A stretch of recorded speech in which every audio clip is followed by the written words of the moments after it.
what's up man, et bienvenue sur la chaîne frérot, tu connais. Dans cette vidéo manga, on va parler du Barça et aussi des différentes sanctions qui ont été prises contre la Fédération russe de football manga. Alors mon gars, comme tu le sais, hein, en ce moment-là, en 2022, je tiens à te dire que lorsque tu regardes un match du FC Barcelone, mon gars, je peux te dire que mon gars, t'es en total kiff. Avec le mercato hivernal qu'on a réalisé là en 2022, le Barça se porte au mieux et le Barça est en train de faire une remontada au classement de la Liga, mon gars. Donc le Barça va pas s'arrêter là parce que le Barça là est en train de préparer l'avenir, mon gars. On prépare l'avenir. Déjà qu'on a des bons joueurs comme Pedri, Gabi, Nico, Riqui Puig, Abdé Edzazouli, Eric Garcia peut-être un jour qui va nous montrer qu'il est capable de faire quelque chose. Araujo qui en fait en ce moment. Franchement, les héros, le Barça là ne va pas s'arrêter là parce que le Barça vient de recruter une nouvelle pépite qui s'appelle Pau Torres, les gars. Je vous lis l'article à ce sujet.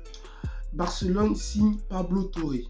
Le club a payé 5 millions d'euros pour le joueur de 18 ans. Le prix final pourrait atteindre 20 millions d'euros si certaines conditions sont remplies. Le jeune signera un contrat de 4 ans avec une clause libératoire de 100 millions d'euros. Torre rejoindra le Barça B cet été. Le milieu de terrain a marqué 6 buts et fourni 7 passes décisives pour le Racing cette saison, mon gars. Déjà, point positif, c'est que le Barça maintenant là va plus se faire douiller dans les négociations parce qu'on se fait trop douiller dans les négociations. À chaque fois et tout, les clauses libératoires elles sont pas mises à la hausse et on a perdu des joueurs comme Neymar et tout. Donc du coup voilà.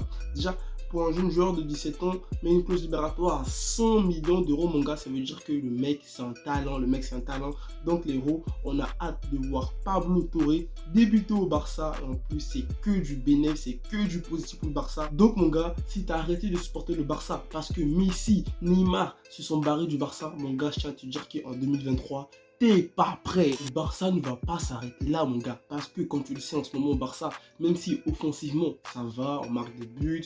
Là, dans le dernier match qu'on a joué, on marque pratiquement 4 buts à chaque fois. Mais il y a un gros souci en défense. Et on sait que, voilà, le Barça et tout, cette saison, a vraiment un gros souci en défense. Parce que, voilà, on a Umtiti qui joue pas, on a l'Anglais qui joue pas, on a que Piqué et Araujo qui sont titulaires. Donc, ça veut dire que dans l'effectif du Barça, s'il y a un de ces joueurs-là qui manque en charnière centrale, on est pratiquement en danger. Parce que Eric Garcia n'a pas su s'imposer. Donc voilà, le Barça, comme je l'ai dit, va pas s'arrêter là parce que la saison prochaine, les héros, on envisage de réaliser un gros coup. Kessié du Milan AC et Christensen de Chelsea, mon gars. À propos de Kessié, en fin de contrat en juin avec l'AC Milan, le milieu de terrain Franck Kessié, 25 ans, 27 matchs et 6 buts, toute compétition cette saison, semble sérieusement se rapprocher d'un départ libre en fin de saison. L'international ivoirien intéresse notamment le FC Barcelone qui lui promet des conditions salariales avantageuses. En effet, les Blaugrana proposent un contrat de 5 ans couplé à un salaire annuel net de 6,5 millions d'euros. Rossonero révèle le journal italien du Gardien Fabrizio Romano, mon gars. Franck Kessié, mon gars, c'est le terrain en ce moment-là qui est vraiment performant et défensivement, il peut apporter un plus au Barça. Et le recruter sans rien payer, mon gars, c'est une bonne affaire. Et aussi au niveau de Christensen, le défenseur central de Chelsea, Andreas Christensen, aurait déjà passé sa visite médicale au FC Barcelone avec le FC Barcelone selon Sport. Le joueur âgé de 25 ans dont le contrat chez les Bleus expire en juin prochain aurait passé l'examen médical lundi dernier et aurait rencontré le lendemain les dirigeants catalans pour finaliser la préparation de son contrat. L'international danois devrait signer un contrat de 5 saisons en Espagne avec un salaire d'environ 6 millions d'euros par an. Cette saison, Christensen a disputé 26 matchs avec Chelsea, inscrit 2 buts et délivré une passe décisive, mon gars. Du coup, avec ces deux joueurs-là, le Barça envisage, voilà, un contrat de 5 ans. Franchement, les héros, avoir Kessié et Christensen gratuitement et pour un contrat de 5 ans. Mais c'est que du bénéfice. Donc les héros, comme je l'ai dit, attention au Barça de 2023. Et mon gars, c'est pas fini. Parce que voilà, comme tu le sais, Erling Haaland, ouais, d'autres disent qu'il va aller au PSG, d'autres disent qu'il va aller au Real, d'autres disent qu'il va aller au Barça. Mais franchement, en ce moment, Haaland, il est blessé. Et il y a des clubs qui sont pas trop sûrs de le recruter, qui sont pas trop sûrs de l'état de forme de Erling Haaland. Et nous, le Barça, là, on est encore sur ce dossier, mon gars. Donc, comme je t'ai dit, le Barça, là, en 2023, il faut avoir peur de nous. En parallèle, des détails sur les offres toujours plus mirobolantes qui tombent n'en finissent pas d'affluer. Dernière en date, Mundo Deportivo qui assure ce vendredi matin que Juan Laporta a fait une proposition énorme, supérieure à 300 millions sur 5 ans. En plus du transfert à 75 millions et une commission de 40 millions d'euros, le Barça proposerait à Haaland un salaire de 20 millions, mon gars.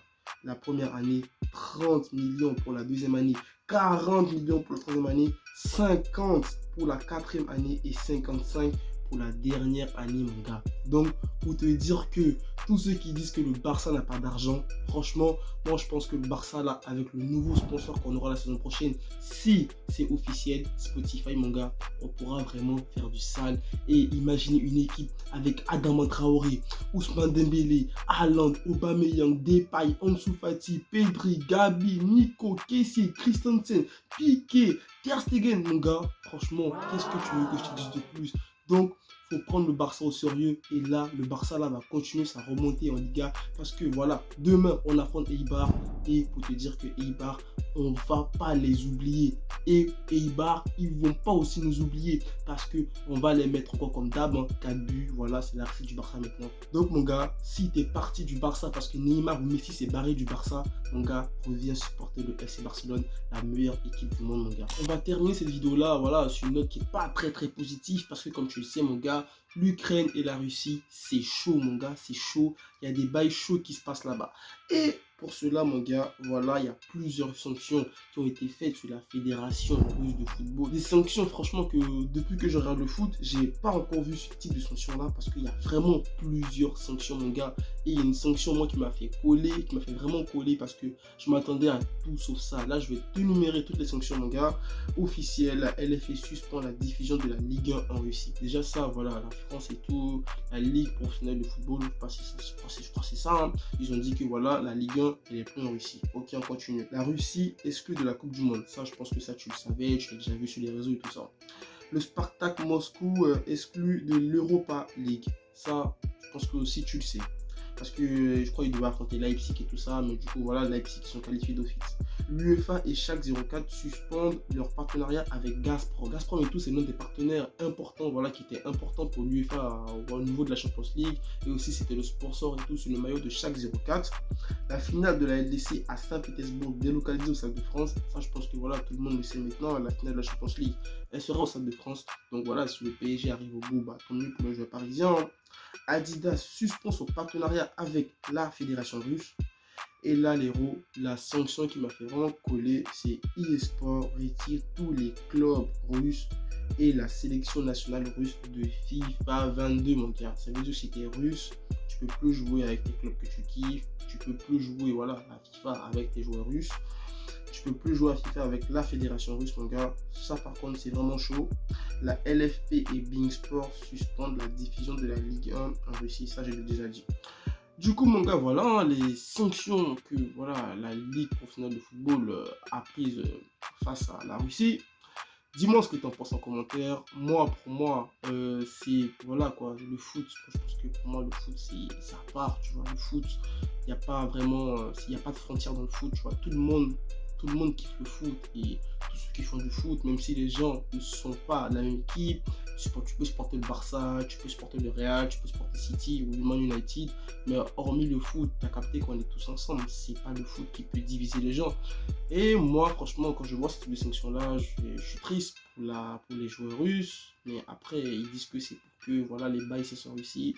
Je sais pas, chacun, voilà quoi, je pense qu'ils savent ce qu'ils font et moi je pense que le football c'est pas dans ce style-là, le football c'est pas un truc qui doit rentrer dans les bails de conflit et tout, donc moi je suis pas trop, voilà les sanctions c'est bien mais c'est, voilà quoi, imagine frère, tu es un joueur russe et tout, toi t'as rien demandé et c'est toujours comme ça, lorsqu'il y a la guerre c'est toujours les gens qui ont rien demandé qui subissent les conséquences et ça franchement c'est pas cool, quand il y a la guerre c'est toujours les innocents. Et c'est pas vraiment cool, mon gars. Mais bon, après, on espère que tout va s'arranger. On espère juste que, voilà, si tout s'arrange, les joueurs russes pourront toujours rejoindre la Coupe du Monde. Et il y aura la Russie dans FIFA 22, et voilà, et que toutes les sanctions là, ils vont sauter. On espère que c'est provisoire. Sinon, bah, grosse force aux Ukrainiens et grosse force aux Russes, mon gars. Donc, mon gars, c'était tout pour cette vidéo. Prends soin de toi. Prends soin de ta famille. N'oublie pas, mon gros. Reste toujours positif, mon gars. Dans la tête, mon gars, ensemble. Allez, peace!